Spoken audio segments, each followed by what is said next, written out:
Hello दोस्तों, नमस्कार। मैं जितेंद्र एक बार फिर से आपका स्वागत करता हूं। बच्चों, आज का टॉपिक है मैकियावेली।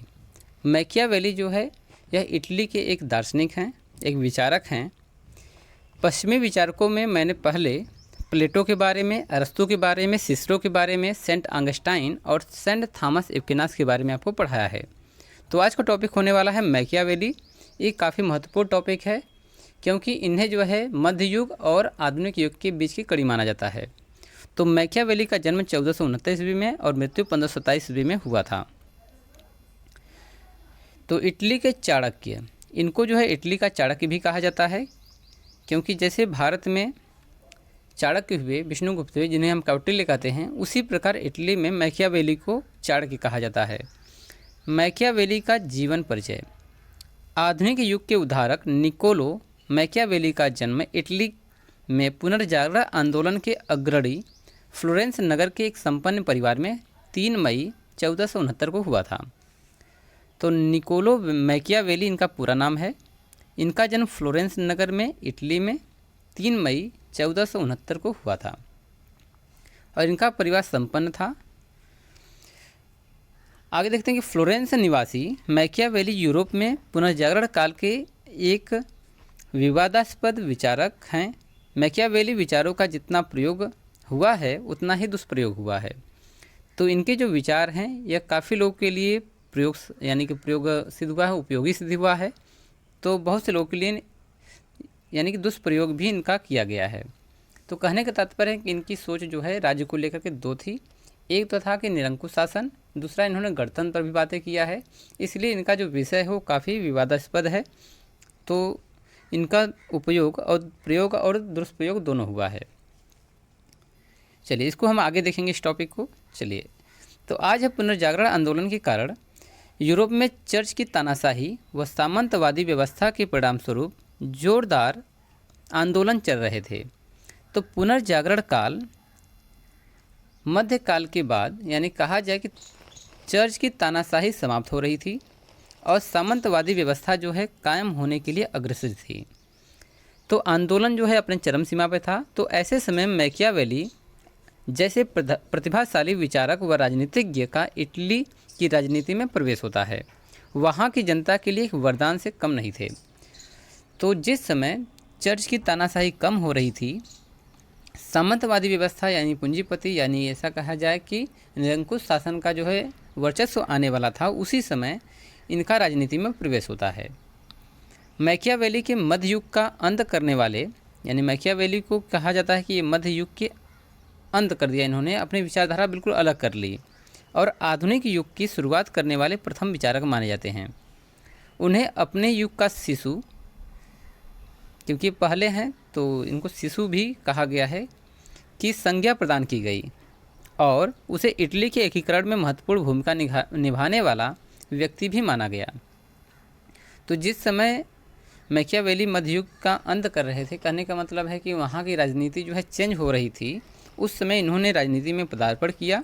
इसलिए जो बाद के विचारक हैं इन्हें जो है उस युग का शिशु कहा है, क्योंकि ये पहले विचारक हैं और इन्होंने इटली के एकीकरण में महत्वपूर्ण भूमिका निभाई। कहने का तात्पर्य है कि इटली उस समय 5 भागों में बटा हुआ था। तो एक करने के लिए काफ़ी इन्होंने प्रयास किए। वह धर्म का राजनीति से पृथक करने वाला प्रथम विचारक माने जाते हैं और वह मध्यकाल तथा आधुनिक काल को जोड़ने वाली एक प्रमुख कड़ी भी हैं। तो मैकियावेली को माना जाता है कि यह राजनीति से धर्म को बिल्कुल अलग करने वाले पहले विचारक माने जाते हैं, क्योंकि आज के समय में भी लोग राजनीति को धर्म से जोड़ ही देते हैं। ठीक है। मध्यकाल तथा आधुनिक काल। मध्यकाल जिसमें प्लेटो, अरस्तु, सेंट ऑगस्टाइन और सेंट थॉमस एक्विनास, ये सभी लोग आते हैं। इनके बाद जो आज का समय है आधुनिक काल, इनके बीच की कड़ी इनको माना गया है। मैकियावेली प्रारंभ से ही फ्लोरेंस की सत्ता में भाग लेना चाहते थे, क्योंकि संपन्न परिवार थे तो ये फ्लोरेंस की सत्ता में भाग लेना चाहते थे और उनका यह स्वप्न 1494 ईस्वी में 25 वर्ष की अवस्था में ये पूरा हो गया। जब ये 25 साल के थे तो इन्होंने वहाँ की राजनीतिक सत्ता में भाग लेना प्रारंभ कर दिया था। इस समय उसने एक छोटा सा प्रशासनिक पद प्राप्त करके, अब छोटा प्रशासनिक पद जो है लिपिकन को मिला था अपने राजनीतिक जीवन की शुरुआत कर दिए। इसके बाद अपनी इस राजनीतिक सूझबूझ के बल पर उन्होंने चांसरी के में पद प्राप्त कर लिया। चांसरी जो है वहाँ का जो जो एक तरह से कहा जाए कानून व्यवस्था थी, उसमें चांसरी का पद मिलने का मतलब है कि जैसे एक विदेश सचिव होता है, विदेश मंत्री होता है, कुछ इस प्रकार का वहाँ पर उनको पद मिल गया। 1498 ईस्वी में, तो 1498 से 1512 तक लगभग 14 वर्षों तक उसने काउंसिल ऑफ 10 फॉर वार का सदस्य बनकर फ्लोरेंस की सुरक्षा विभाग की सेवा की। लेकिन 1512 ईस्वी में स्पेन समर्थक को के द्वारा फ्लोरेंस पर अधिकार कर लेने के बाद उनका पद छिन गया और उन्हें जेल भेज दिया गया। तो यहाँ पर जो हिस्ट्री ने मोड़ लिया है कि इन्होंने 14 सालों तक इन्होंने चांसरी के पद पर रहते हुए काउंसिल ऑफ द 10 फॉर वार के सदस्य रहे। ये 10 फॉर जो वार है, काउंसिल ऑफ 10 फॉर वार, इनका कहने का मतलब है कि 10 लोग जो विशेष होते हैं, ये वहाँ की कानून व्यवस्था में, वहाँ के दंड व्यवस्था में भाग लेते हैं। यानी कहा जाए कि इनके हाथों में होता है कि वहाँ का संविधान कैसा होगा, वो किस प्रकार कार्य करेगा। तो उसके सदस्य थे, काफ़ी बड़ा पोस्ट होता था। तो जिस समय फ्लोरेंस में पोप का शासन था, उस समय पोप का समर्थन फ्रांस किया करता था और फ्रांस का परम शत्रु था स्पेन। तो जिस समय फ्लोरेंस नगर पर पोपो का शासन था, तो फ्रांस से समर्थन प्राप्त था। जैसे ही स्पेन ने फ्रांस को देखते हुए, क्योंकि फ्रांस दुश्मन है, तो इसने जो है फ्लोरेंस पर आक्रमण कर दिया। क्योंकि स्पेन फ्रांस का दुश्मन था, तो फ्लोरेंस का भी दुश्मन हो गया, आक्रमण कर दिया, जिसके कारण से फ्लोरेंस से पोपो की सत्ता पूरी तरह से छिन गई। जब पोपो की सत्ता छिन गई, तो उस समय मैकियावेली को जेल भेज दिया गया। उनके पद से हटा करके उन्हें जेल में ट्रांसफ़र कर दिया गया। जीवन के शेष 15 वर्ष, जब उनका शेष जीवन है 15 वर्ष, उसने सैन कैसिसनो नामक गांव में समाज सेवा और लेखन कार्य करते हुए व्यतीत कर दिया। तो जैसे ही सत्ता परिवर्तन होता है, इनको जेल में डाला जाता है। कुछ अपने सगे संबंधी और कर्मचारियों के माध्यम से बाहर आते हैं और एक गांव में जिसका नाम है सैन कैसिसनो नामक गांव में इनको भेज दिया गया और वहां पर उन्होंने लेखन कार्य किया और समाज की सेवा किया। उसने मेडिसी परिवार, जब वहां पर स्पेन ने आक्रमण किया, तो वहां के पोपो ने देखा कि फ्लोरेंस नगर में कौन ऐसा है परिवार जो स्पेन से ताल्लुक़ रखता है, यानी कि वहाँ से उनके अच्छे संबंध हैं। तो पोपो ने मेडिसी परिवार को आमंत्रित किया कि आइए आप सत्ता के कार्यभार को संभालिए। तो उस समय तत्कालिक प्रशासक लेरेंजो, जिसका नाम है ड्यूक ऑफ बोर्सिया, कहने पर भी अपनी पुस्तक द प्रिंस लिखकर भेंट की। तो मेडिसी परिवार को सत्ता चली जाती है, जो वहाँ के राजा बनते हैं। लेरेंजो, जिनको ड्यूक ऑफ बोर्सिया भी कहा जाता है, उन्होंने कहा कि तुम मुझे एक पुस्तक लिख कर दो। तो उन्होंने द प्रिंस नामक पुस्तक जो है लिखा था, किसके लिए? लेरेंजो के लिए, जिससे कि वो खुश हो जाए और इनको प्रशासनिक सेवा में ले ले। परंतु ऐसा नहीं होता है, लेकिन उसे षड्यंत्रकारी मानकर निर्वासित कर दिया गया और उसने इस दौरान इटली का इतिहास लिखा।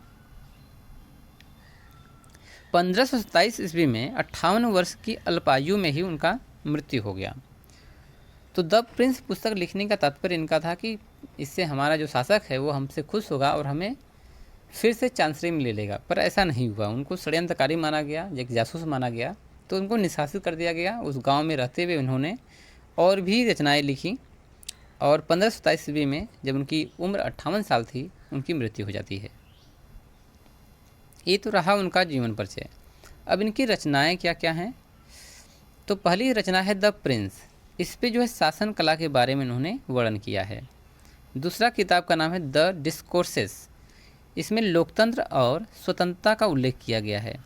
यही दोनों किताबों से ये विवादास्पद में आते हैं। तीसरा पुस्तक नाम है द आर्ट ऑफ वार। इसमें नागरिक सेना के बारे में बात किया गया है, यानी कि किसी भी राष्ट्र को, किसी भी राज्य को अपना खुद का राष्ट्रीय सेना का गठन करना चाहिए, कभी भी किराए के भाड़े पर सैनिकों के सहारे नहीं रहना चाहिए।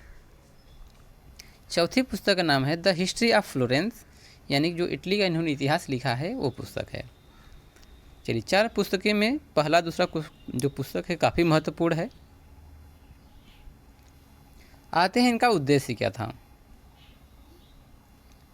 तो पहला उद्देश्य था व्यवहारिक, उनका उद्देश्य व्यवहारिक था। वो वहाँ के जो सामने देख रहे थे उसके हिसाब से इनका उद्देश्य रहा है, उन्होंने किताबें लिखी हैं।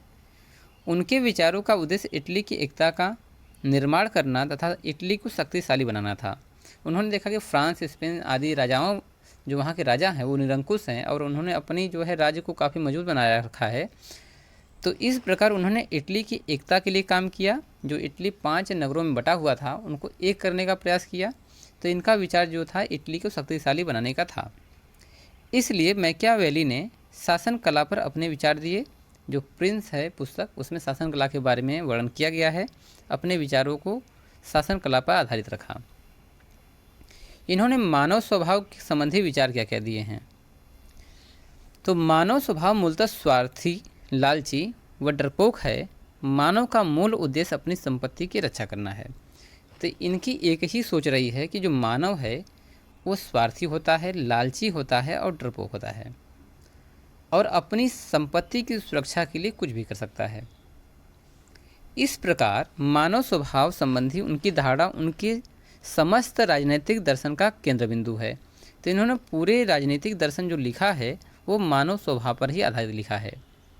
मानव स्वभाव संबंधी उनके विचार तत्कालिक इटली के स्वभाव, चरित्र और कार्यों पर आधारित है। जो विवाद का विषय उठता है वह इटली के बाहर के बारे में सोचने पर उठता है, क्योंकि इन्होंने जो उस समय अपना मानव के विषय में संबंध दिया था, स्वभाव का जो संबंध है वह इटली का चरित्र यानी इटली के लोगों का स्वभाव, चरित्र, कार्यों पर आधारित था। मैकियावेली इस धारणा को लेकर चला कि मनुष्य स्वभाव से ही स्वार्थी और घोर दानव प्रवृत्ति वाला दुष्ट होता है। तो मैकियावेली ने केवल एक ही पक्ष रखा है, मानव के नेगेटिव पॉइंट्स। तो उनका मानना है कि मानव जो है स्वार्थी होता है और घोर दानव प्रवृत्ति का दुष्ट आदमी होता है। उसके अनुसार मनुष्य की सभी सामाजिक राजनीतिक क्रियाओं का मूल स्रोत उसका यह घोर स्वार्थवाद ही होता है। यानी कहने का मतलब है कि इंसान का अगर स्वार्थ न हो तो वह किसी भी राजनीतिक सामाजिक क्रियाओं में भाग कभी नहीं लेगा। द प्रिंस 17वें अध्याय में उसने लिखा कि सामान्य रूप से मनुष्य के बारे में यह कहा जा सकता है कि वे कृतघ्न, चंचल, झूठे, कायर और लोभी होते हैं। तो हमेशा नेगेटिव पॉइंट बात कर रहे हैं। जब तक आपसे सफलता मिलती है वे पूर्ण रूप से आपके बने रहेंगे। वे आपके लिए उस समय तक अपने जीवन, रक्त, संपत्ति और बच्चों का बलिदान करने को तैयार रहेंगे। तो उनका कहना का मतलब है कि कोई भी इंसान आपके साथ तब तक रहेगा जब तक उसको आपसे लाभ होगा। जैसे लाभ मिल रहा है तो वो आपके लिए क्या करेंगे, अपने जीवन का, रक्त का, खून का, संपत्ति का और बच्चों का बलिदान करने के लिए तैयार रहेगा। लेकिन जैसे ही उनके लिए आपकी आवश्यकता समाप्त हो जाती है तो वह आपके विरुद्ध हो जाते हैं। और ये मानव का जो है स्वभाव है, जैसे ही आपकी उपयोगिता जो है उनके लिए नहीं रह जाती तो आपके विरोधी बन जाते हैं। कैसे? मनुष्य किसी से तभी तक प्रेम करते हैं जब तक कि उसका स्वार्थ सिद्ध होता है। तो एक लाइन में उन्होंने कहा कि जब आपका उससे स्वार्थ रहेगा तब तक वो आपके साथ रहेगा। जैसे ही स्वार्थ खत्म होगा वैसे ही आपके विपरीत होगा, विरुद्ध होगा। डिस्कोर्सेस में भी उसने मानवीय स्वभाव की भर्त्सना की है। वह लिखता है कि व्यक्ति स्वभाव से ईर्ष्यालु, महत्वाकांक्षी होता है। व्यक्ति अपने व्यवहार में प्रेम, भय और धनोपार्जन की प्रवृत्ति से प्रचालित होता है। तो दूसरी पुस्तक जो डिस्कोर्सेस है उसमें भी उन्होंने मानव की काफ़ी बुराइयां लिखी हैं, जिसमें कहा गया कि व्यक्ति अपने व्यवहार में प्रेम तो दिखाता है, भय भी होता है उसके पास, और धन उपार्जन की प्रवृत्ति होती है, यानी धन को इकट्ठा करना चाहता है। यदि इतना है तो वह आपके पास होगा। मैकियावेली के अनुसार मानव जीवन में धनोपार्जन की प्रवृत्ति बहुत ही प्रबल होती है। उसका कहना है कि अपनी संपत्ति छीनने वालों की अपेक्षा एक व्यक्ति अपने पिता के हत्यारे को अधिक सुगमता से क्षमा कर देता है। तो यहाँ पर मैकियावेली ने ये कहा है कि एक व्यक्ति अपने पिता के हत्यारे को माफ़ कर सकता है, परंतु संपत्ति छीनने वाले को कभी भी माफ़ नहीं कर सकता है। तो आगे देखते हैं बच्चों, संपत्ति की रक्षा के लिए वह शक्ति अर्जित करना चाहता है। तो यहाँ पर संपत्ति की जो रक्षा करना, उसके पास जो संपत्ति है उसकी रक्षा के लिए वह शक्ति को अर्जित करना चाहता है जिससे उसकी सुरक्षा हो सके। राजा को इस स्वार्थी व्यक्तियों को नियंत्रित करने के लिए भय प्रेम दोनों का प्रयोग करना चाहिए। अब राजा को चाहिए, उनका निर्देश है कि राजा को चाहिए कि ये जो स्वार्थी व्यक्ति हैं इनको कंट्रोल करने के लिए भय भी दिखाना पड़ेगा और प्रेम भी करना होगा। भय नहीं देखेंगे तो आपकी बातें मानेंगे नहीं, प्रेम से आपके साथ रहेंगे, आपसे घृणा नहीं करेंगे। इसलिए राजा का स्वभाव दोनों होना चाहिए। राज्य और शासन संबंधी विचार। तो यहाँ पर जो है राज्य और शासन संबंधी विचार में मानव स्वभाव पर आधारित होता है। यहाँ पे इसकी जो है पुष्टि होगी। मैकियावेली की राज्य और शासन संबंधी विचारधारा उसकी मानव स्वभाव संबंधी धारणा पर ही आधारित है। तो बारी बारी इसको देखते हैं।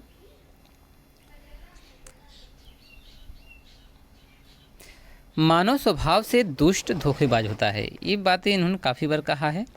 इसलिए उसका साथ निभाने के लिए सरकार भी उतनी ही निरंकुश और शक्तिशाली होनी चाहिए।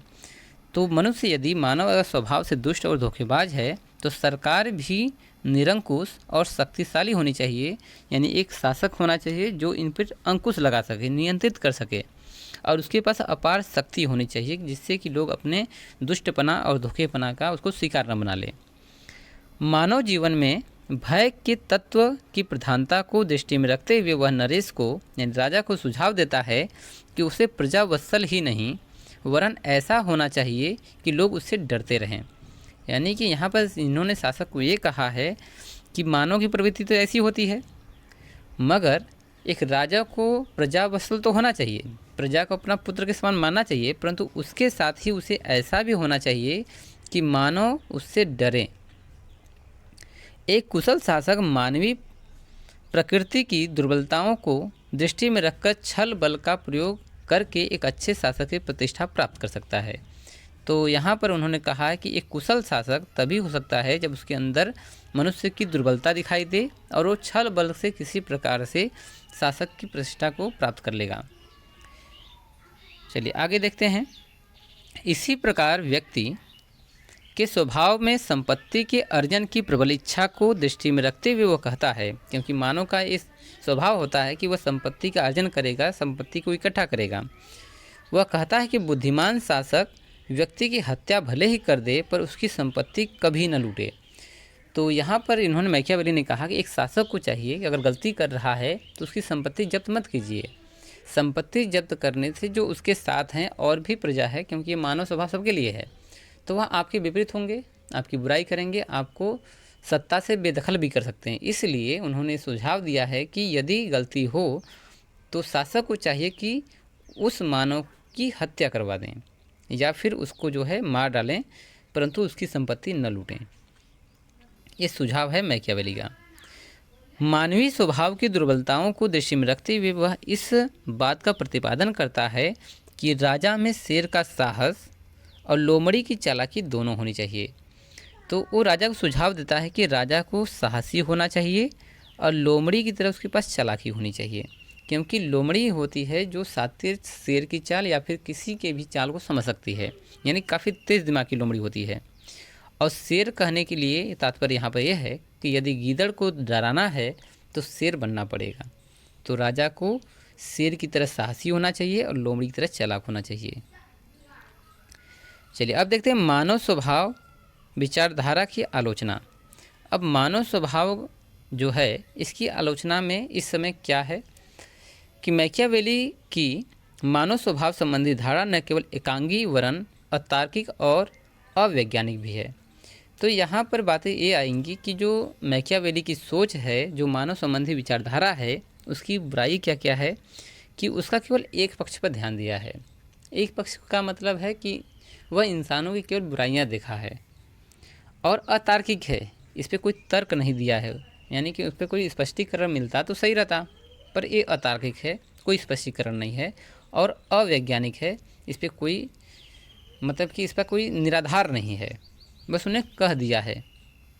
चलिए बारी बारी देखते हैं कैसे। तो एक पक्षीय विचार, वन साइड व्यू। तो मैकियावेली ने हाब्स की तरह ही मनुष्य को स्वार्थी और दुष्ट प्राणी मानता है। वह मनुष्य के सामाजिक होने के विचार का खंडन करता है कि वह कहता है कि मनुष्य जो है सामाजिक नहीं है। सत्य तो यह है कि मनुष्य स्वार्थी होने के साथ साथ परोपकारी भी है। अगर हम आज की बात करें यानी कि मैकियावेली के विपरीत बात करें तो मनुष्य स्वार्थी होने के साथ साथ परोपकारी भी है। उसमें सहयोग, त्याग, अनुशासन आदि गुण पाए जाते हैं। यदि वह इतना पापी और स्वार्थी है तो राज्य की कल्पना का विचार गलत है। अगर इंसान पापी है, स्वार्थी है, तो राज्य की कल्पना तो बिल्कुल नहीं की जा सकती है, क्योंकि हर व्यक्ति लुटेरा होगा तो कैसे राज्य बनेगा। ठीक है, तो यहाँ पर उसका वन साइड व्यू से ये पता चलता है कि वह एकांकी है, वह केवल वन साइड व्यू ही रख रहा है, उसका नेगेटिविटी ही रख रहा है। चलिए, दूसरा आलोचना ये है कि अवैज्ञानिक पद्धति, अनसाइंटिफिक मेथड। मैकियावेली द्वारा दिया गया मानव स्वभाव संबंधी विश्लेषण है, क्योंकि वह मनुष्य को केवल बुरा और स्वार्थी बनाता है। वह मनुष्य के बुरा होने का कोई कारण बताने में असमर्थ रहा है, अतः उसका जो विश्लेषण है वह अवैज्ञानिक है। यदि वह इंसान को, मानव को बुरा कहता है, स्वार्थी कहता है, लालची कहता है, तो इसका कोई वैज्ञानिक तर्क दे, परंतु इसने ऐसा बिल्कुल नहीं किया है। तीसरा है राज्य का आधार शक्ति की इच्छा। तो यहाँ पर मैकियावेली ने ये कहा कि राज्य का अगर निर्माण करना है, पावरफुल स्टेट बनाना है, तो शक्ति होनी चाहिए। तो राज्य का आधार शक्ति नहीं बल्कि इच्छा होती है, आज का ये तर्क कहता है। मैकियावेली शासक के लिए शक्ति को एक अनिवार्य गुण मानता है। आधुनिक प्रजातंत्र के युग में तो जन इच्छा ही शासन का आधार होती है, शक्ति नहीं। अतः यह सिद्धांत असंगत होता है। तो मैकियावेली ने कहा कि यदि किसी शासक के पास शक्ति है तो वह शासन कार्य अच्छे से कर सकता है, परंतु आज के समय में बात यह है कि जनता की इच्छा जैसी होती है उसका शासक वैसा होता है। ठीक है, तो जन इच्छा पर आधारित है, न कि शक्ति पर। चलिए, चौथा इनका जो तर्क रहा है, यानी कि जो आलोचना हुई है, मानव स्वभाव संबंधी मैकियावेली की धारणा इटली निवासियों तथा राजनीतिज्ञों के व्यवहार के पर्यवेक्षण पर आधारित है। मैकियावेली ने जो अपना सिद्धांत दिया है, यह इटली के निवासी और वहाँ के राजनीतिज्ञ, उनको देख करके इन्होंने अपना विचार दिया है। सार्वभौम सत्य नहीं हो सकता, यानी कि सभी के लिए, पूरे संसार के लिए जो है सत्य नहीं है, यह स्वीकार नहीं किया जा सकता, क्योंकि इटली निवासी स्वभाव से बुरे हैं, इसलिए विश्व के समस्त नागरिक बुरे हैं, ऐसा नहीं माना जा सकता। वह इटली को भ्रष्ट समाज का सजीव उदाहरण मानता है, किंतु इटली के दायरे से बाहर निकलकर मानव स्वभाव का अध्ययन नहीं करता है। तो इटली की आलोचना ये होती है कि उसकी बातें हो सकता है कि इटली के लिए सत्य हो, परंतु इटली से बाहर आने पर संसार के लिए यह तर्क सही नहीं है। चौथी आलोचना हो जाती है। अब पांचवी आलोचना जो है, मानव का सुधार व उत्थान हो सकता है। तो यहाँ पर जो है मैकियावेली के अनुसार मानव इतना गिरा हुआ है कि उसका सुधार नहीं किया जा सकता है। तो यहाँ पर मैकियावेली का मानना है कि इंसान इतना जो है लालची है, इतना स्वार्थी है कि उसमें सुधार बिल्कुल नहीं है। उसका यह विचार सही नहीं है। प्लेटो और अरस्तु के अनुसार मनुष्य शिक्षा द्वारा सद्गुण बन सकता है, सद्गुणी बन सकता है। यदि व्यक्ति का पूर्ण सुधार संभव नहीं है तो वह कुछ न कुछ सुधार अवश्य किया जा सकता है।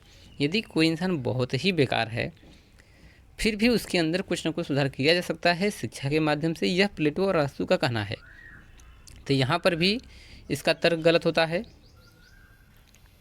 चलिए, आगे आता है विरोधाभासी।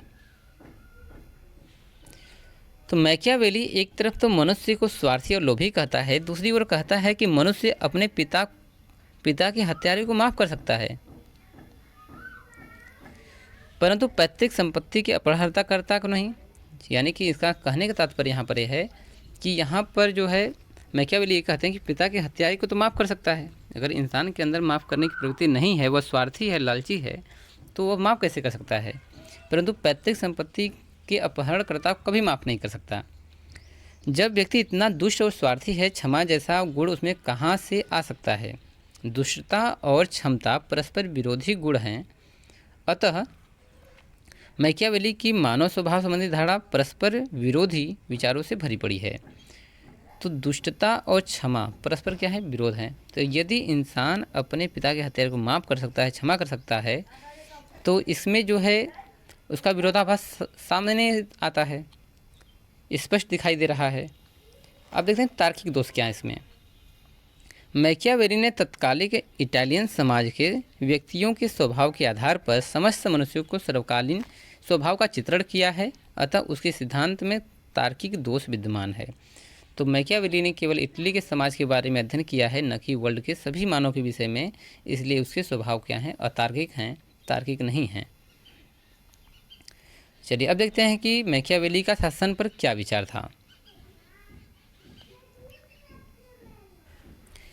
तो मैकियावेली ने अपनी रचना द प्रिंस में शासन कला का विचार दिया है। मैकियावेली ने एक शक्तिशाली इटली के निर्माण के लिए राजनीति में हिंसा, धोखेबाजी आदि को उत्तम माना है।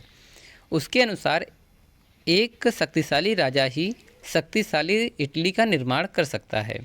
तो मैकियावेली की जो शासन संबंधी विचार है उसमें ये माना गया है कि यदि शासक जो है राजनीति में हिंसा और धोखेबाजी करता है तो उसमें कोई भी हानि की बातें नहीं है, कोई अनुचित नहीं है, ये तो होता ही है। तो इसीलिए यहाँ पर हम आपको थोड़ा सा बता दें कि मैकियावेली को आधुनिक राजनीति का जनक भी माना जाता है, क्योंकि आज की राजनीति में जो बातें हो रही हैं यह आज से कई सौ साल पहले मैकियावेली ने बता दिया था। तो आज के समय में भी आप देख रहे हैं कि राजनीति में हिंसा, धोखेबाजी होती है। चलिए आगे देखते हैं कि उसने राजा के लिए शेर जैसी बहादुरी व लोमड़ी जैसी चालाकी जैसे गुणों का होना उचित माना है।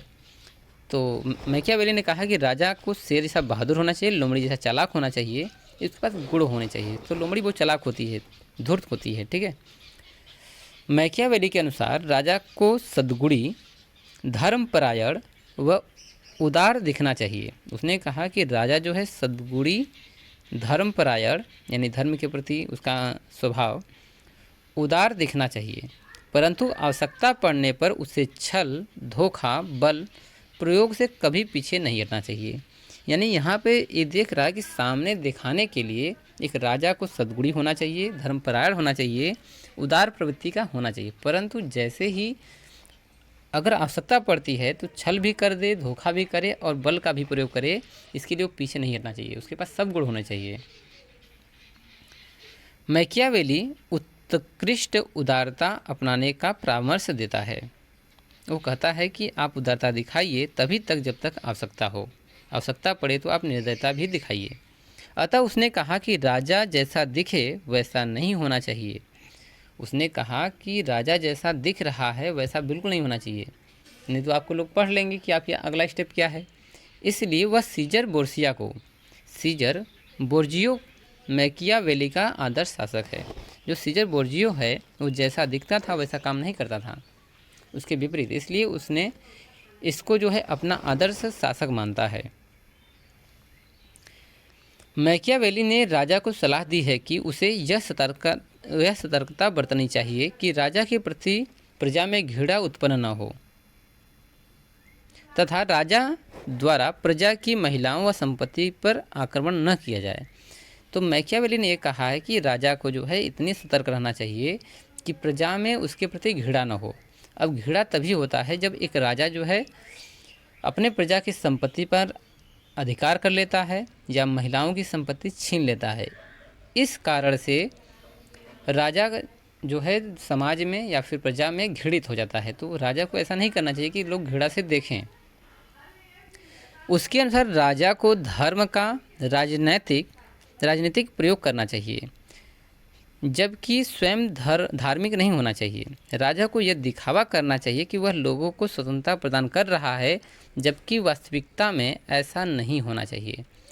तो उसका मानना है मैकियावेली का कि राजा को ऐसा दिखाना चाहिए कि वह धर्मपरायण है, वह लोगों की भलाई सोचता है और वह धार्मिक प्रवृत्ति का है, परंतु राजा को वास्तव में ऐसा नहीं होना चाहिए और लोगों को स्वतंत्रता प्रदान कर रहा हो ऐसा भी लोगों को सोचने में आना चाहिए, जबकि आवश्यकता पड़ने पर उनकी स्वतंत्रता छीनने की भी क्षमता रखनी चाहिए। चलिए आगे देखते हैं। राज्य की सुरक्षा के लिए राज्य की सुरक्षा के लिए नागरिक सेना का समर्थन किया है, भाड़े की सेना का समर्थन नहीं किया है। उस जिसका वर्णन उसने अपनी रचना द आर्ट ऑफ वार में किया है। तो मैकियावेली ने कहा है कि हर एक राष्ट्र को, हर एक राज्य को अपना खुद का राष्ट्रीय सेना का गठन करना चाहिए, क्योंकि अगर आप भाड़े पर सेना ला रहे हैं तो वह कायर होती है, वह भाग सकती है, आपको हरा सकती है। इसलिए भाड़े की सेना के बजाय अपना खुद का जो राष्ट्रीय सेना बनाइए, जिसमें साहस होना चाहिए, जो लड़ने के लिए तत्पर रहना चाहिए। चलिए आगे देखते हैं कि सद्गुण भाग यानी कि ये क्या होता है। इन राजा के अंदर सद्गुण और भाग के बारे में क्या इसमें विचार आते हैं। मैकियावेली के अनुसार राजा को सद्गुण का सहारा लेना चाहिए, भाग्य का नहीं। यानी कि एक राजा को सद्गुणी होना चाहिए परंतु भाग्यशाली नहीं होना चाहिए, यानी भाग्य भरोसे नहीं रहना चाहिए तथा शक्ति द्वारा विपरीत परिस्थितियों में भी नियंत्रण की जा सकती है। तो राजा इतना बहादुर होना चाहिए कि विपरीत परिस्थितियाँ भी हो तो नियंत्रित, वह सत्ता को नियंत्रित कर सके। कितनी भी विपरीत परिस्थितियाँ क्यों न हो, वह जो है अपने राज्य को संभाल ले। तो बर्लिन यहाँ कहते हैं कि राजनीति एवं नैतिकता का संबंध, तो यहाँ पर नैतिकता के दो मापदंड हैं, बर्लिन का तात्पर्य है।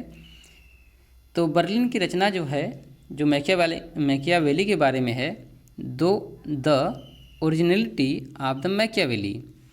मैकियावेली के विचार में शक्ति राजनीति का विचार पाया जाता है, यानी कि जो राजनीतिक विचार है वो शक्ति पर आधारित है। उसने राजनीति को धर्म से पृथक कर दिया। बिल्कुल आगे हम इसको देखेंगे कि राजनीति से धर्म को कैसे पृथक किया है। उसने राजनीति व नैतिकता के मध्य नवीन संबंधों का निर्माण किया है।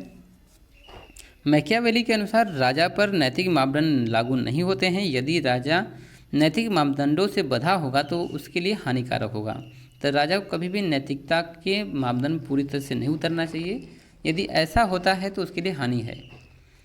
नैतिकता के मापदंड आम व्यक्तियों पर लागू होते हैं। उसने नैतिकता की नई परिभाषा देते हुए कहा कि शासक द्वारा राज्य को शक्तिशाली बनाने के लिए किया गया कोई भी कार्य नैतिक है।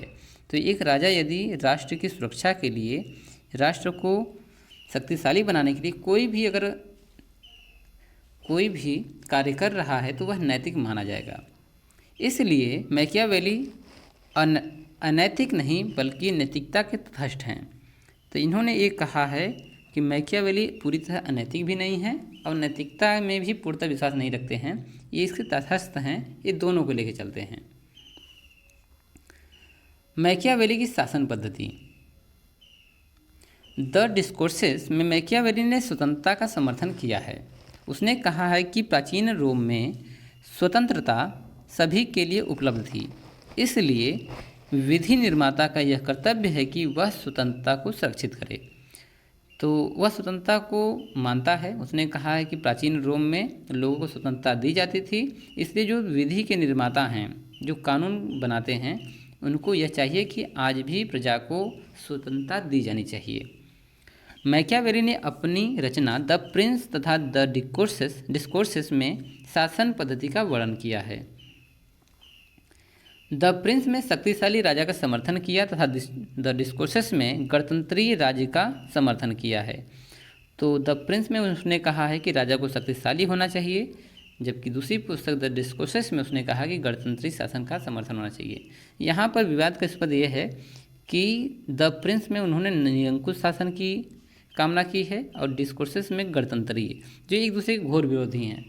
पर यहाँ पर ये बातें सूचना है कि मैकियावेली जो है वो हमेशा जो है गणतंत्र शासन का ही समर्थन करते, परंतु वहाँ की ऐसी राजनीतिक परिस्थितियाँ बन गई थी कि निरंकुश शासन के विषय में वो सोचने लगे थे, क्योंकि उनका उद्देश्य था कि इटली का एकीकरण होना चाहिए, इटली एक शक्तिशाली राष्ट्र बनना चाहिए, न कि 5 राज्यों में टूटना चाहिए। मैकियावेली ने व्यावहारिक रूप से निरंकुश राजतंत्र को सर्वश्रेष्ठ शासन प्रणाली माना है।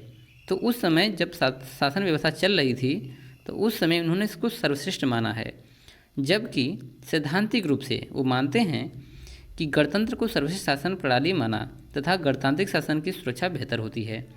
उन्होंने सैद्धांतिक रूप से ये कहा कि जो गणतंत्री शासन व्यवस्था होती है वो सबसे सर्वश्रेष्ठ होती है, और यह शासन सुरक्षा भी बेहतर होती है। उसने कहा कि आम नागरिकों का सामूहिक विवेक एक व्यक्ति के विवेक से ज़्यादा महत्वपूर्ण होता है। उसने ये कहा कि जो सामूहिक, अब यहाँ पर जो कहा कि सैद्धांतिक शासन जो गणतंत्र है उसमें तर्क दिया गया है कि सामूहिक विवेक यानी गणतंत्र होगा, कई लोग मिलकर शासन व्यवस्था चलाएंगे तो सभी के तर्कों में और एक इंसान के तर्क में ज़्यादा अंतर पाया जाता है। तो उसने कहा कि आम नागरिकों का सामूहिक विवेक, क्योंकि यहाँ पर शासन व्यवस्था किसके द्वारा चलता है, ये जनता के द्वारा चलता है, नागरिकों के द्वारा चलता है, और एक व्यक्ति के विवेक से ज़्यादा महत्वपूर्ण है, क्योंकि सभी लोग सोचेंगे तो पूरे राष्ट्र के लिए सोचेंगे, एक व्यक्ति केवल अपने विवेक की बात करेगा।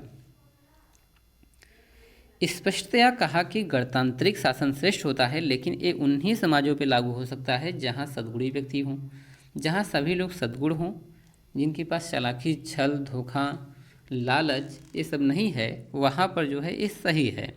तो एक उन्होंने एग्जाम्पल दे दिया कि जैसे स्विट्ज़रलैंड है, वहाँ पर सभी लोग अच्छे हैं तो वहाँ पर ऐसा जो है गणतंत्रीय व्यवस्था हो सकती है, परंतु हमारे यहाँ ऐसा नहीं है। इटली में ऐसा नहीं है, क्योंकि धूर्त हैं, सब चालाक हैं, लालची हैं, इसलिए यहाँ पर जो है निरंकुश शासन ही सही है जो शक्ति की सत्ता पर आधारित होता है। उसके अनुसार स्विट्ज़रलैंड जैसे देश में यह प्रणाली लागू की जा सकती, क्योंकि वहाँ के सभी लोग सद्गुणी हैं। ठीक है। नैतिकता और धर्म संबंधी विचार क्या हैं? तो राजनीति का नैतिकता और धर्म से पृथक्करण कैसे करते हैं, यहाँ पे हम लोग देखते हैं कि राजनीति से उन्होंने धर्म को कैसे इन्होंने पृथक्करण किया। तो मैकियावेली के विचार की सबसे महत्वपूर्ण विशेषता राजनीति को धर्म और नीति के प्रभाव से सर्वथा मुक्त और स्वतंत्र करना है। उन्होंने कहा जो राजनीति है इसको हमेशा धर्म और नीति के प्रभाव से बिल्कुल अलग करना चाहिए। राजनीति को बिल्कुल मुक्त होना चाहिए, स्वतंत्र होना चाहिए। मैकियावेली की यही विशेषता उसे प्राचीन और मध्यकालीन विचारकों से अलग करती है। तो मध्य युग की ये क्या है, कड़ी हैं, मध्य युग और आधुनिक युग की कड़ी माना जाता है, क्योंकि उन्होंने ये कहा है कि जो राजनीति है वह धर्म और नीति के प्रभाव से बिल्कुल मुक्त है।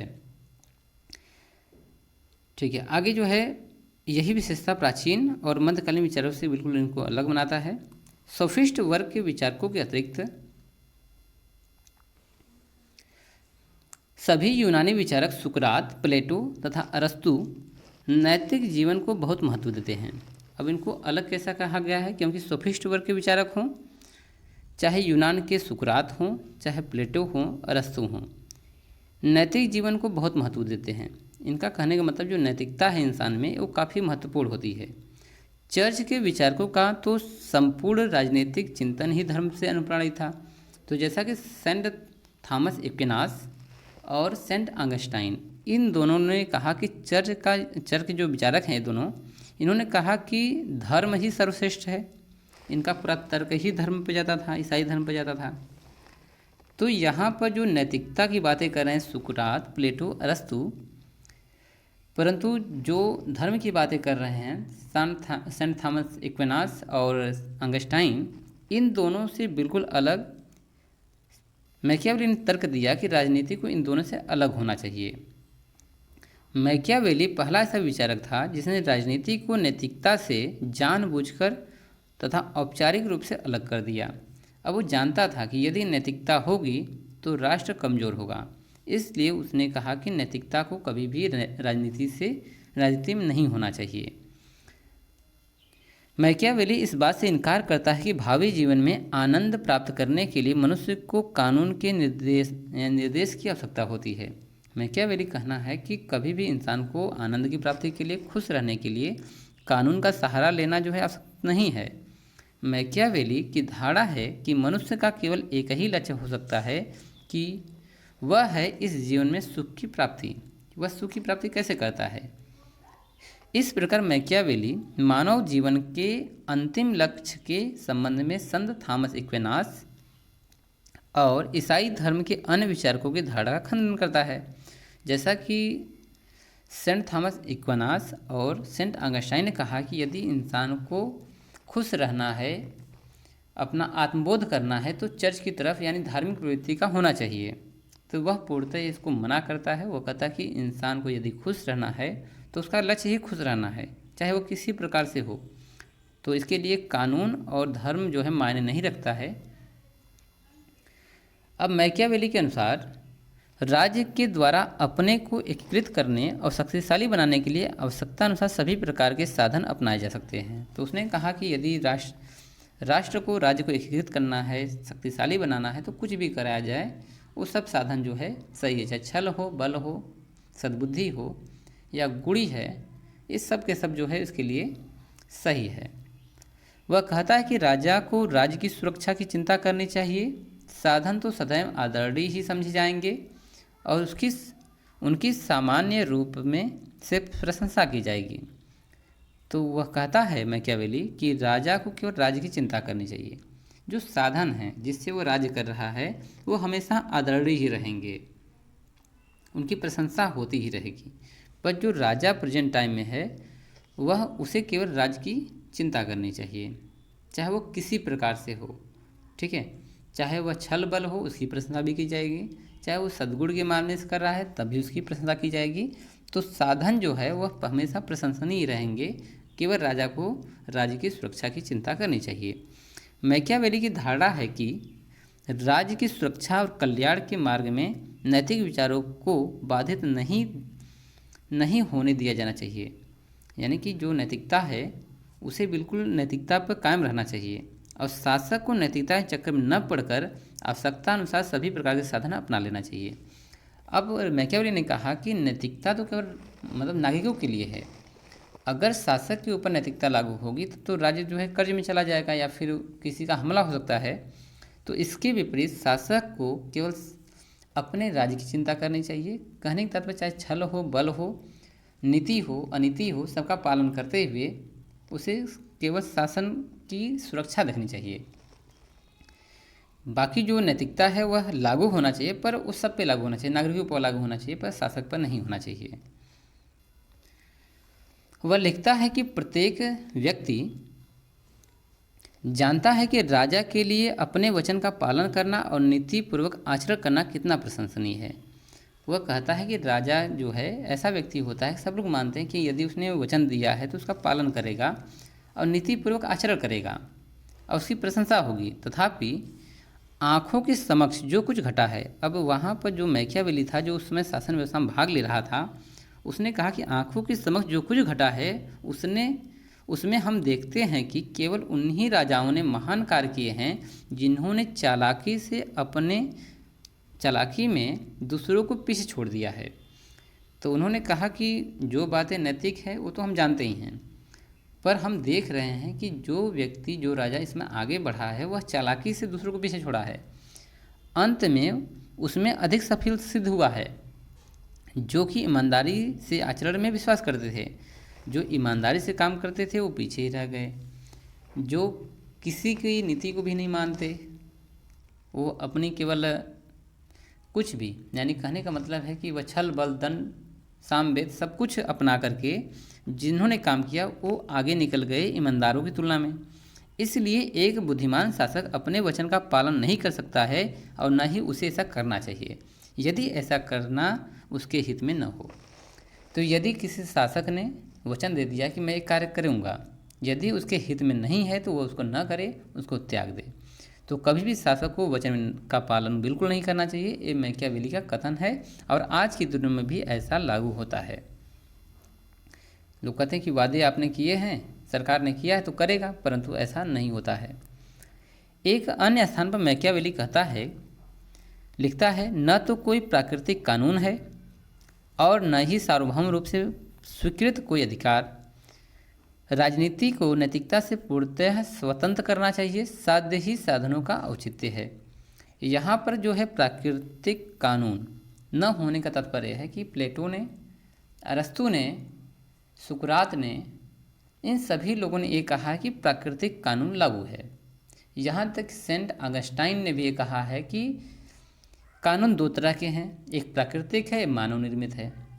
तो यहाँ पर जो मैकियावेली कहते हैं कोई प्राकृतिक कानून नहीं है और इसको पूरी तरह से स्वीकार भी नहीं करना चाहिए।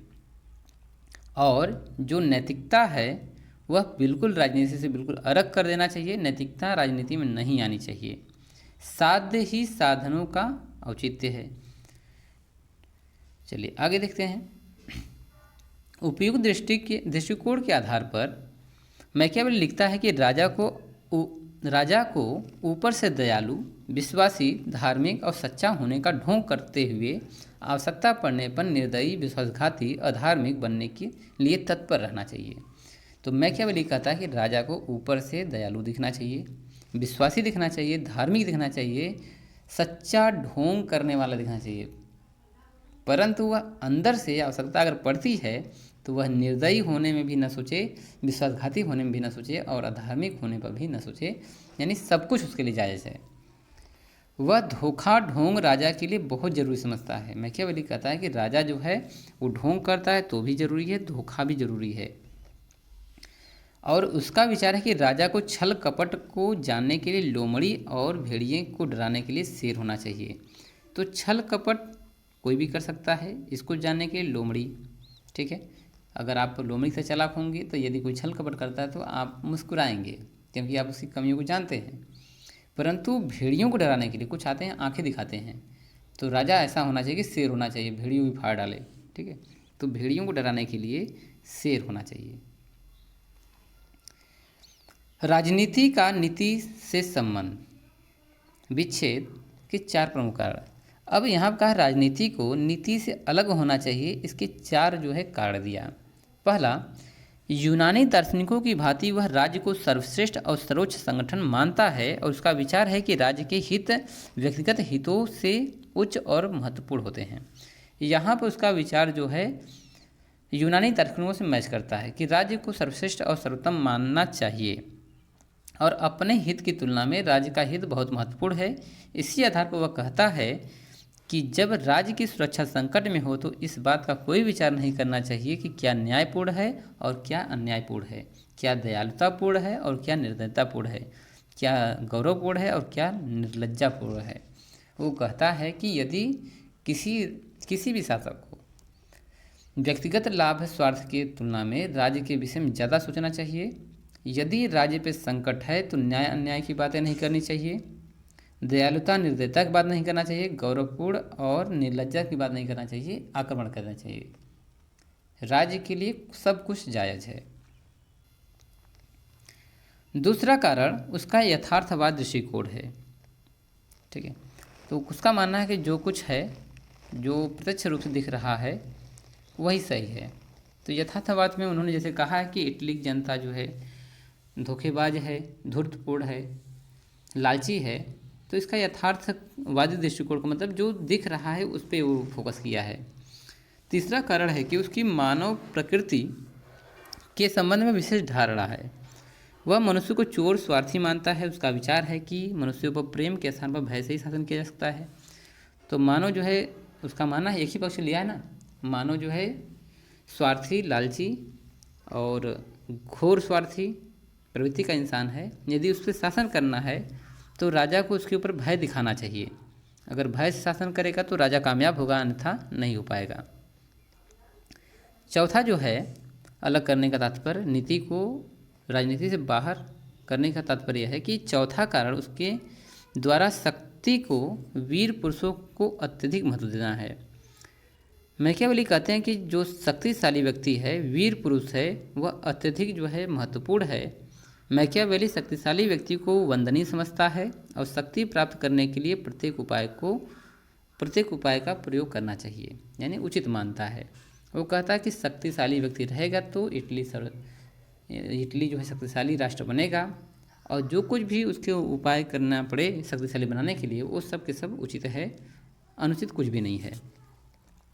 अपने ग्रंथ डिस्कोर्सेस में वो लिखता है कि धार्मिक संस्थाओं का पालन गणतंत्रों की महत्ता का कारण और इन संस्थाओं की अवहेलना राज्य के विनाश को जन्म देती है। अब यहाँ को तर्क देता है कि यदि एक शासक को सबके अंदर प्रेम की भावना जागृत करना है अपने प्रति, तो उसे धार्मिक दिखना चाहिए, लोगों को स्वतंत्रता देनी चाहिए, लोगों की बातों को मानना चाहिए, गणतंत्र के महत्व देना चाहिए और इन संस्थाओं को अवहेलना नहीं करना चाहिए जो धार्मिक स्थान है उनको जो अवहेलना नहीं करना चाहिए।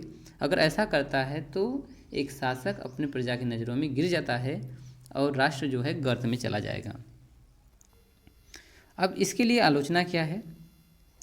मैकियावेली ने अपने राजनीतिक दर्शन में धर्म और नीति को की घोर उपेक्षा की है। उसने कहा राजनीति से धर्म को और नीति को बिल्कुल अलग होना चाहिए। अब इसकी उपेक्षा क्या है, आलोचना क्या है?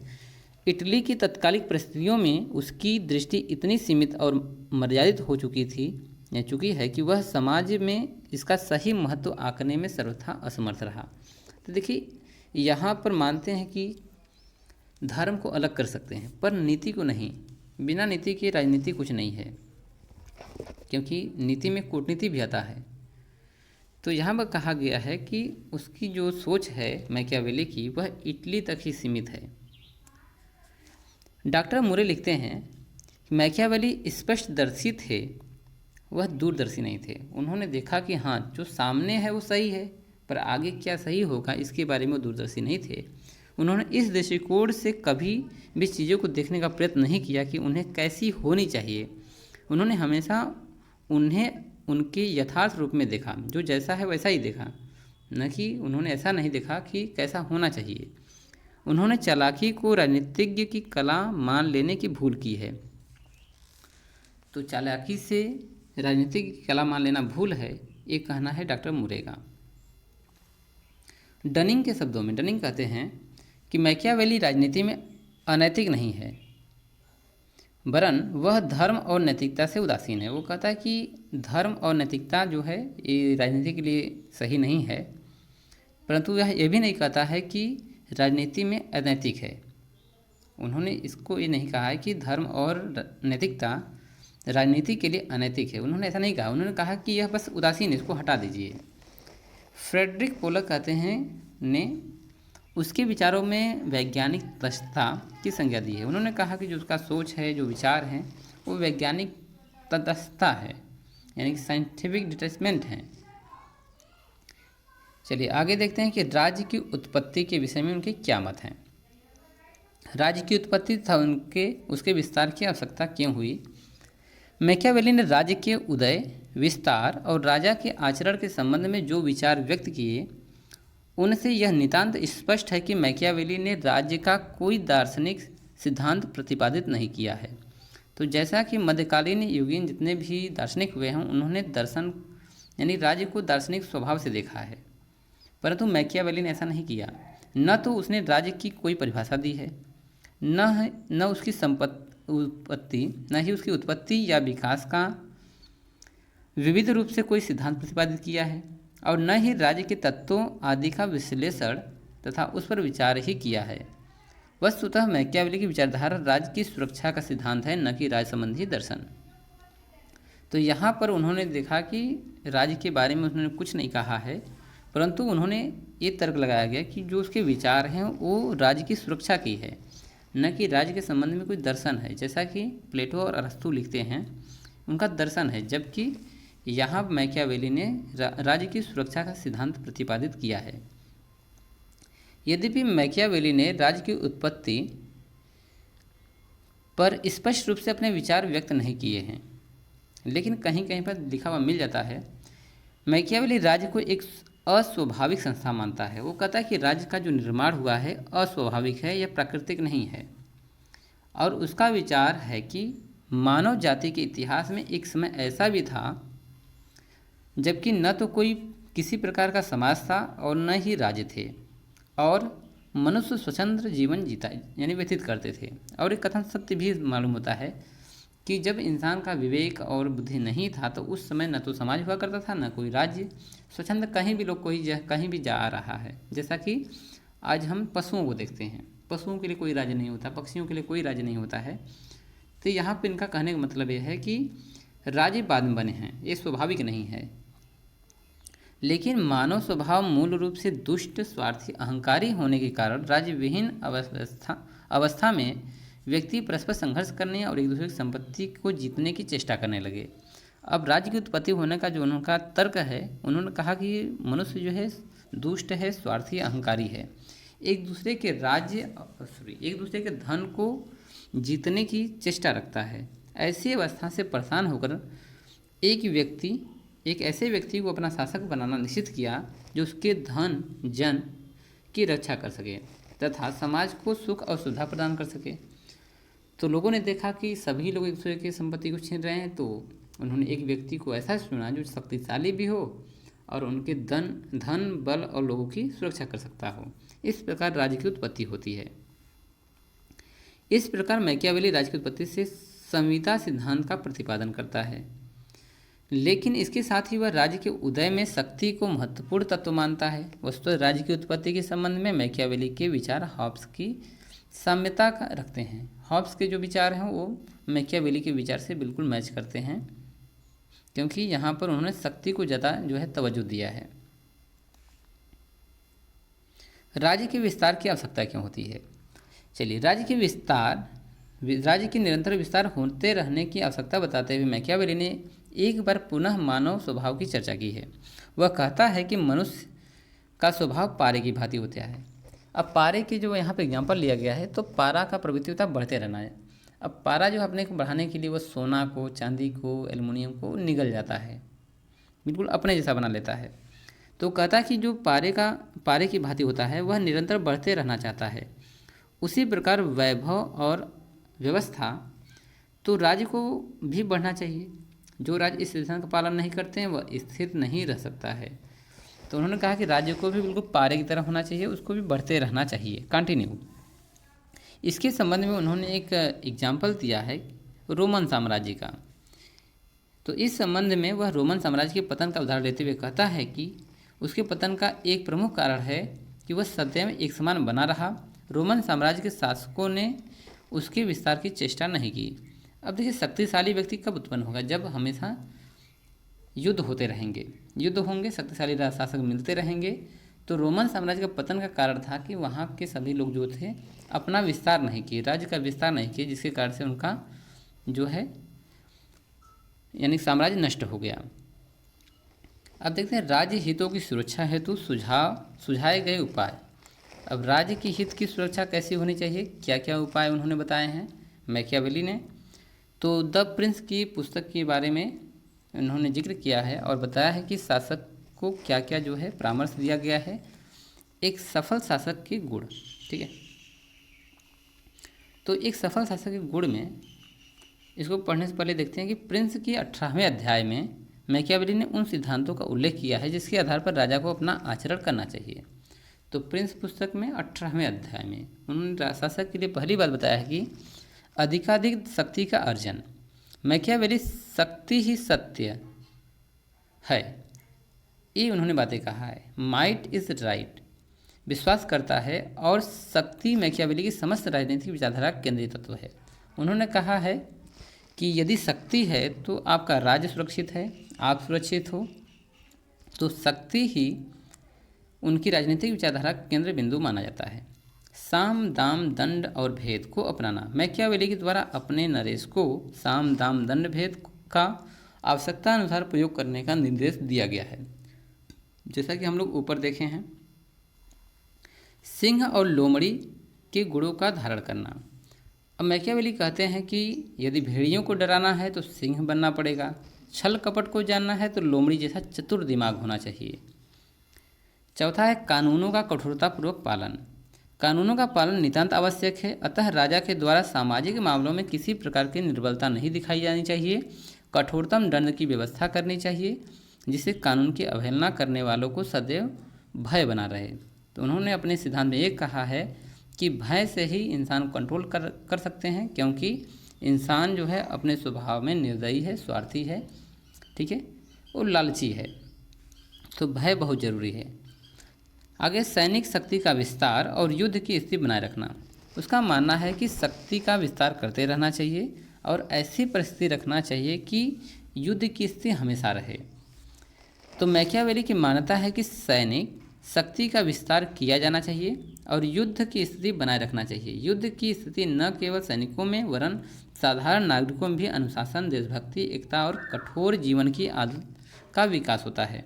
वो कहता है कि यदि युद्ध की स्थिति बनी रहेगी तो लोगों में अनुशासन रहेगा, देशभक्ति की भावना होगी, लोग एकजुट रहेंगे और कठोर जीवन जीने की आदत बनी रहेगी।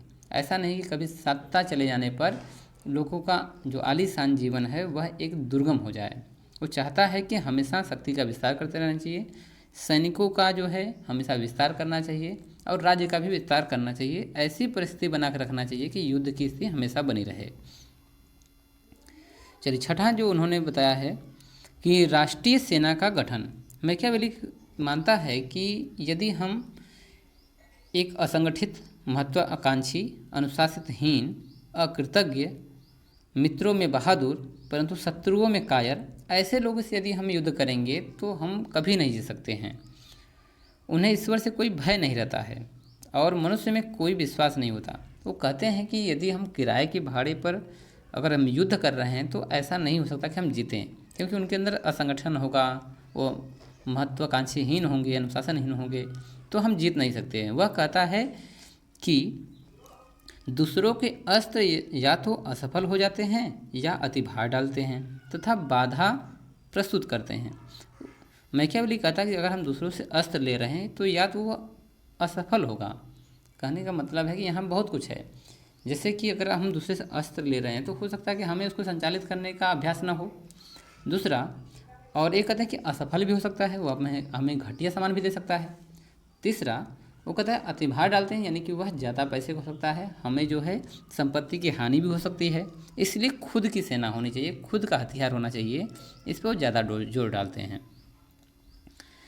आचरण भयमुक्त हो लेकिन घृणित नहीं। वो एक शासक को ये बताते हैं कि जो आपका आचरण है वह भयमुक्त होना चाहिए और लेकिन घृणित नहीं होना चाहिए। अब घृणित कब होता है? जब आपका जो है आप सदाचारी नहीं होंगे। एक शासक अगर दुर्व्यवहारी होगा, महिलाओं की संपत्ति पर अधिकार करेगा, तो इस प्रकार जनता जो है उसे उपेक्षा की दृष्टि देखेगी, उसे घृणा की दृष्टि देखेगी।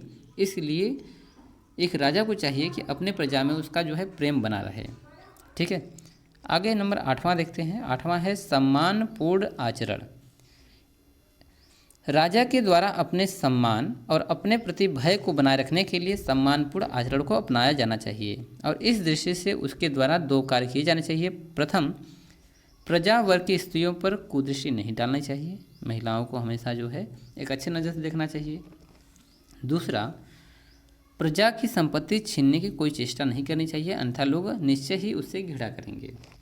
तो उनका एक तर्क दिया गया था कि यदि संपत्ति पर अधिकार कर लिए तो वह घृणित इंसान हो जाएगा, यानी शासक घृणित हो जाएगा। जबकि कहते हैं कि हत्या करना अनुचित है, जबकि संपत्ति पर अधिकार करना, महिलाओं पर अधिकार करना, यह घृणित कार्य है। चलिए, आगे है योग्य मंत्रियों का चयन और परामर्श। एक राजा को चाहिए, प्रिंस में उन्होंने बताया है कि एक राजा को हमेशा योग्य मंत्रियों को अपने पास रखना चाहिए और हमेशा परामर्श लेना चाहिए। ऐसे व्यक्ति को नहीं रखना चाहिए कि जो कि उसको हमेशा डीमोटिवेट करे, उसके बारे में बुराइयां बतियाए। तो एक अच्छे योग्य मंत्री की सलाह लेनी चाहिए। 10वां है चापलूसी से दूर रहना। उन्होंने सुझाव दिया है कि एक शासक को चापलूसी से दूर रहना चाहिए, बच के रहना चाहिए। चापलूस लोग जो है राज्य और राजा के लिए कोई भी संकट उत्पन्न कर सकते हैं, इसलिए हमेशा एक शासक को चाहिए कि चापलूसों को हमेशा हतोत्साहित करें। 11वां है मितव्ययता के साथ उदारता। मितव्ययता क्या है? राजा को अपने खर्च में कमी करना चाहिए जिससे कि राजकोष की हानि न हो, परंतु लड़ाई में लूटे गए माल को, जो भी पैसा धन अर्जित होता है, उसे चुपचाप सरकारी खजाने में या खजाने में नहीं रख देना चाहिए। अपने प्रजाजनों में और सैनिकों में उसको थोड़ा बांट देना चाहिए जिससे कि प्रजा भी खुश हो जाए और सैनिक भी खुश रहें। व्यापार और वाणिज्य का विकास। एक राजा को व्यापार और वाणिज्य की उन्नति की ओर सदैव ध्यान देना चाहिए, अन्यथा राज्य निर्धन हो जाएगा। क्योंकि यदि व्यापार रुकता है तो प्रजाजन पर काफ़ी इसका बुरा इफेक्ट पड़ता है, लोगों की जेब खाली होने लगते हैं और निर्धनता आने लगती है। कला और साहित्य में रुचि। राजा को कला और साहित्य में रुचि लेनी चाहिए जिससे जनता यह समझे कि राजा उसके विकास और उन्नति के बारे में उत्सुक है। आगे नंबर 14, निपुणता और योग्यता को प्रोत्साहन। निपुणता और योग्यता को प्रोत्साहित करने के लिए राजा के द्वारा पुरस्कार, उपाधियां और पद प्रदान किए जाने चाहिए। पुरस्कार, उपाधियां और पद प्रदान करने के कार्य राजा को स्वयं करना चाहिए, क्योंकि इससे ख्याति बढ़ती है। और वहीं पर किसी को फांसी देना, हत्या करवाना राजा को वहाँ पर नहीं होना चाहिए। वह अपने अधिकारियों से कहकर उस कार्य को करवाना चाहिए। इससे जो है जनता में विश्वास बना रहता है कि एक राजा को लोग घृणित दृष्टि से नहीं देखते हैं। तो जब सम्मान की बात होती है तो राजा को पहुंचना चाहिए, जब दंड की बात होती है तो राजा को वहाँ पर नहीं होना चाहिए, वहाँ पर करवाना चाहिए। ठीक है, इस प्रकार उसकी ख्याति में ना बुरा प्रभाव पड़ता है। 15वां नंबर है अंतर्राष्ट्रीय क्षेत्र में शक्ति संतुलन। अंतर्राष्ट्रीय क्षेत्र में नरेश को, शासक को शक्ति संतुलन बनाए रखना चाहिए, जिससे कोई भी पड़ोसी राज्य इतना शक्तिशाली न हो जाए जिसके सामने उसको नतमस्तक होना पड़े। उसे पड़ोसी राज्य में सदैव ही हस्तक्षेप करते रहना चाहिए, जिससे वे अपने झगड़ों को निपटारा करने के लिए उसका मुंह ताका करें। तो यहाँ मैकियावेली कहते हैं कि अपने पड़ोसी जो हैं उनके इतना भी शक्तिशाली मत होने दो कि हमें उनके नीचे जो है काम करना पड़े, नतमस्तक होना पड़े। उनके हमेशा किसी भी कार्य में जो है हमें हस्तक्षेप करते रहना चाहिए, जिससे कि वो हमारा जो है सहायता लें, न कि हम। ठीक, मैकियावेली ये कहता है कि पड़ोसी राज्य को जीतने की अपेक्षा उसे मित्र बनाया जाना चाहिए। तो जैसा कि अमेरिका करता है, अमेरिका क्या करता है, अपने पड़ोसी देशों से मित्रता का व्यवहार रखता है, जबकि दूर दूर वह हमले करता रहता है।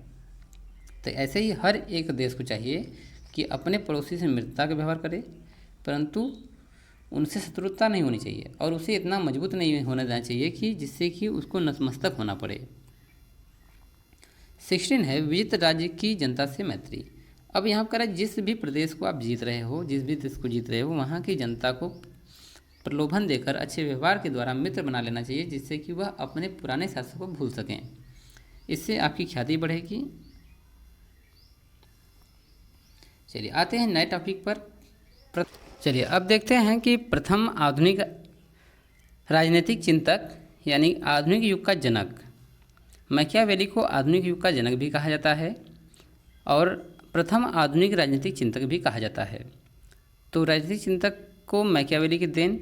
फर्स्ट है राजनीतिक दर्शन में मैकियावेली को अपने युग का शिशु कहने के साथ साथ आधुनिक युग का जनक भी कहा जाता है। तो मैकियावेली को जो लोगों ने संज्ञा दी है उसे अपने युग का शिशु और आधुनिक युग का जनक, दो इनको संज्ञा दी जाती है। मैकियावेली पुनर्जागरण के शिशु और पुनर्जागरण आधुनिकता का प्रारंभ हैं। मैकियावेली को आधुनिक युग का जनक कहने का तात्पर्य यही है कि आधुनिक युग में मैकियावेली से प्रारंभ होता है और इस युग के आरंभ के साथ साथ मध्य युग का अंत हो जाता है। तो यहाँ पर मैकियावेली जो है आधुनिक युग के पहले विचारक हैं और उन्हीं के साथ साथ जो है उसके पीछे जितने भी लोग हैं वो मध्यकालीन दार्शनिक माने जाते हैं या फिर चिंतक माने जाते हैं। राजनैतिक दृष्टि से मध्य युग की 3 विशेषताएं हैं। मध्य युग में सामंतवाद, पोप तंत्र और पवित्र रोमन साम्राज्य, ये 3 जो है उनकी विशेषताएं हैं। मैकियावेली धार्मिक आधार पर राजनीतिक साम्राज्य का विरोधी है। मैकियावेली ने कहा है कि हमेशा राजनीति साम्राज्य में धार्मिक आधार नहीं होना चाहिए, जबकि मध्यकालीन युग में होता था। तो मध्यकालीन में सामंतवाद था, ठीक है, पोप तंत्र था और उसमें रोमन साम्राज्य था। तो यहाँ पर रोमन साम्राज्य का विघटन होता है, उसके बाद की बातें होती हैं। वह इटली को एक राष्ट्रीय राज्य के रूप में विकसित होते हुए देखना चाहता था। मैकियावेली जो है इटली जो 5 भागों में डिवाइड था उसको एक होते हुए देखना चाहता था। मध्य युग के दैवी कानून में उसकी कोई आस्था नहीं थी। दैवी कानून का मतलब यहाँ पे जैसे कि सेंट ऑगस्टाइन ने कहा है कि इस संसार में 2 कानून हैं, पहला है दैवी कानून और दूसरा है मानव कानून। तो दैवी कानून में जो है कोई आस्था नहीं है तथा विधि निर्माता या शासक द्वारा निर्मित कानूनों में वो सर्वश्रेष्ठ समझता है। मैकियावेली कहता है कि जो विधि निर्माता हैं, जो शासक हैं, इनके द्वारा जो कानून बनाया गया है वो सर्वश्रेष्ठ है और सर्वोच्चतम है। इस प्रकार मैकियावेली के विचार मध्य युग के विचारकों से अनेक विषय में भिन्न थे।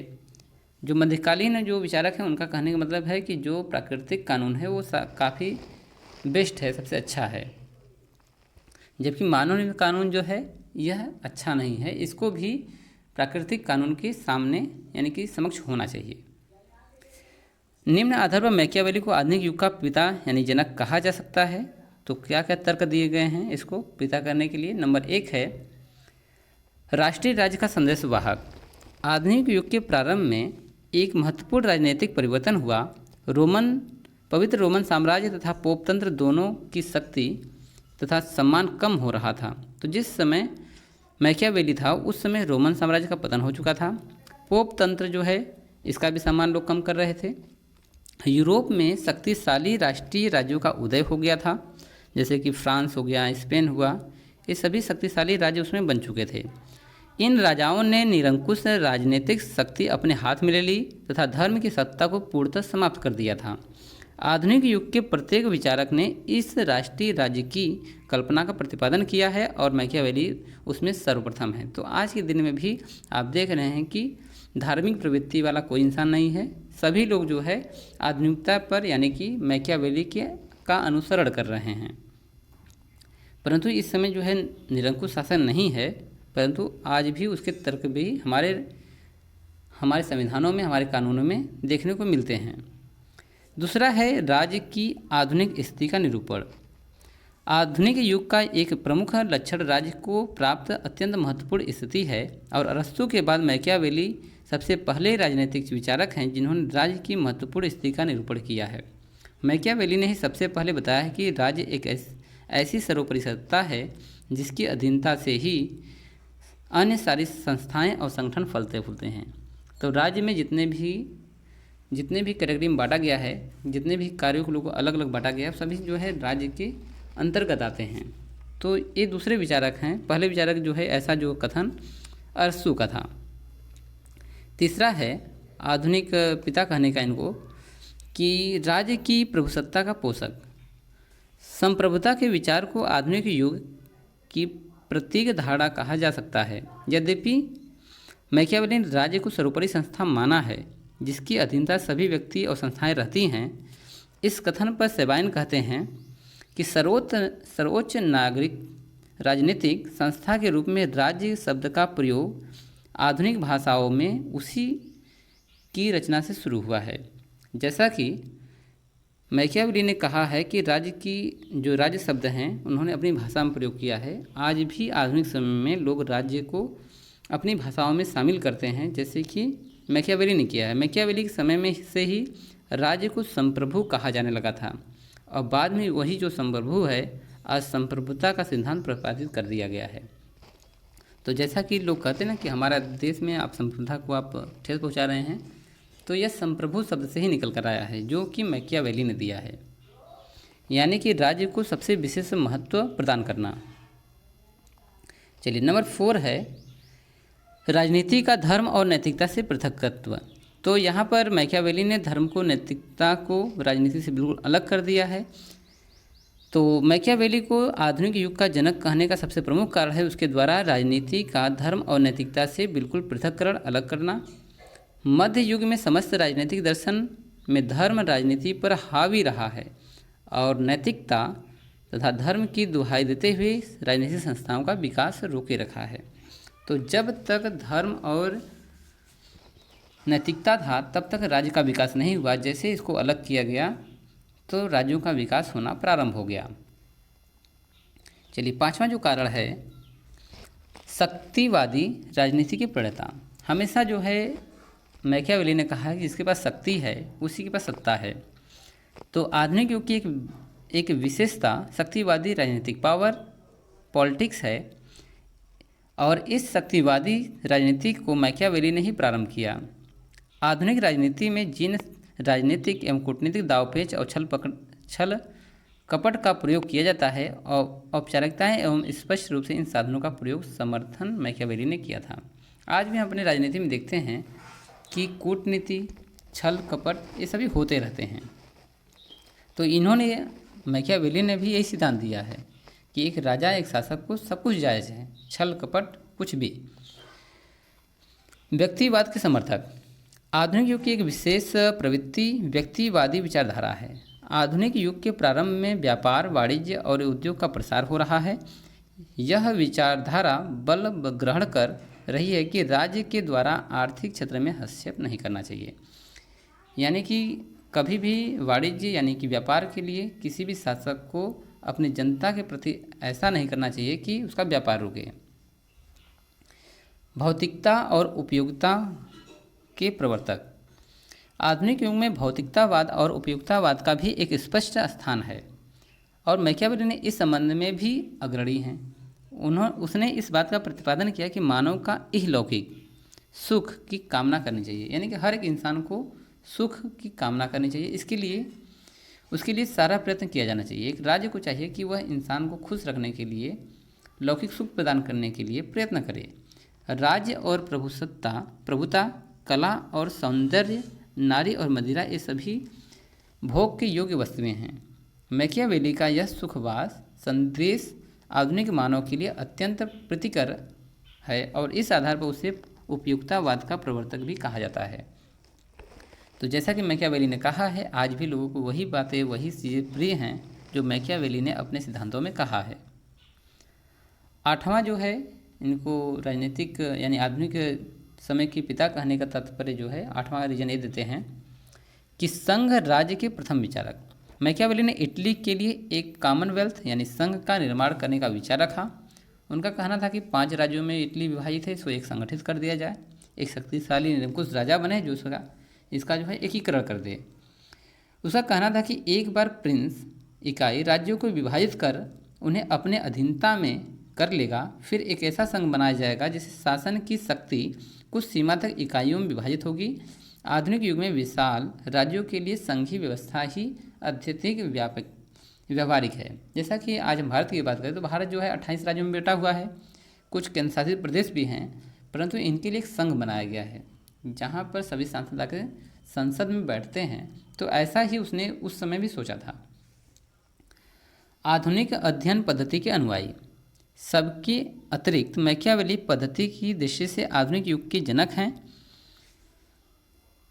आधुनिक अध्ययन पद्धति के प्रमुख लक्षण बताए जा सकते हैं: पर्यवेक्षक, यथार्थवादी दृष्टिकोण, वैज्ञानिक तटस्थता, विश्लेषण और ऐतिहासिक आधार।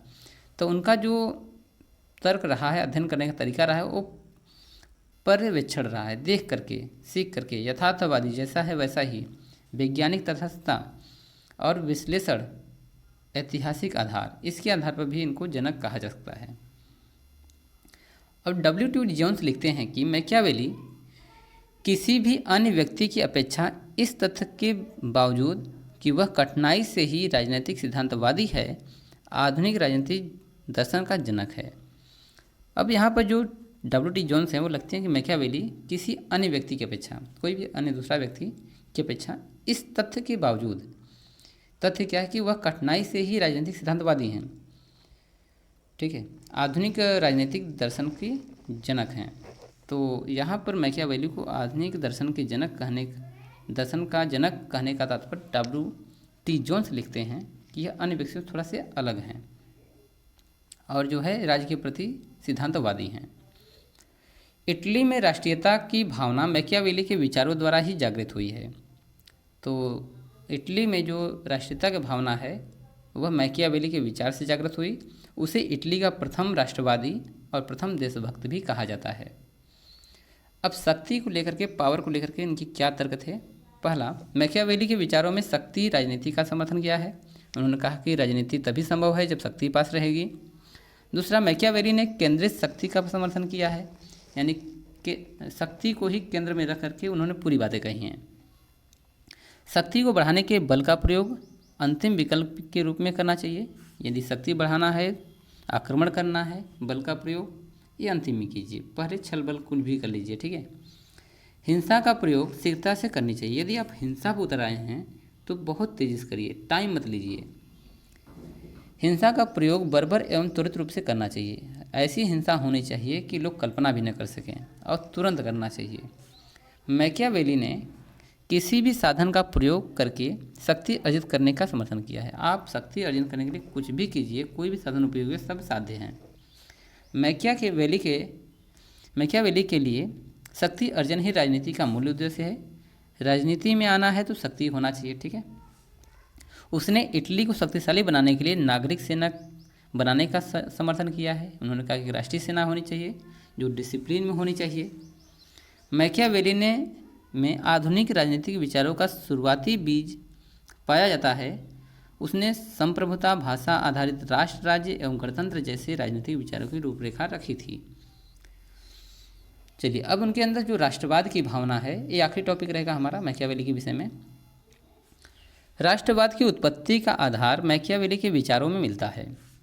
तो राष्ट्रवाद की उत्पत्ति मैकियावेली के विचार, यानी कि मैकियावेली के विचारों से वहाँ पर देखा जाए तो राष्ट्रवाद की भावना आई थी इटली में।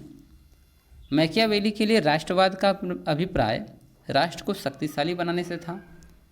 तो राष्ट्रवाद का भावना अपने राष्ट्र के लिए, अपने देश के लिए, अपने देश को शक्तिशाली बनाने के लिए उनका अभिप्राय था इसका, यानी इसलिए उन्होंने राष्ट्रवाद शब्द का प्रयोग किया।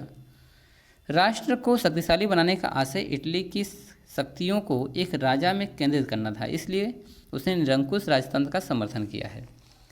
तो इटली राज्य तभी शक्तिशाली हो सकता है जब उसकी बागडोर इन पांचों राज्यों का एक ही शक्तिशाली राजा हो, वो निरंकुश हो, जिसकी बातें सभी माने। और एक राजा के पास क्या शक्तियाँ होनी चाहिए, इसका वर्णन हमने ऊपर किया है।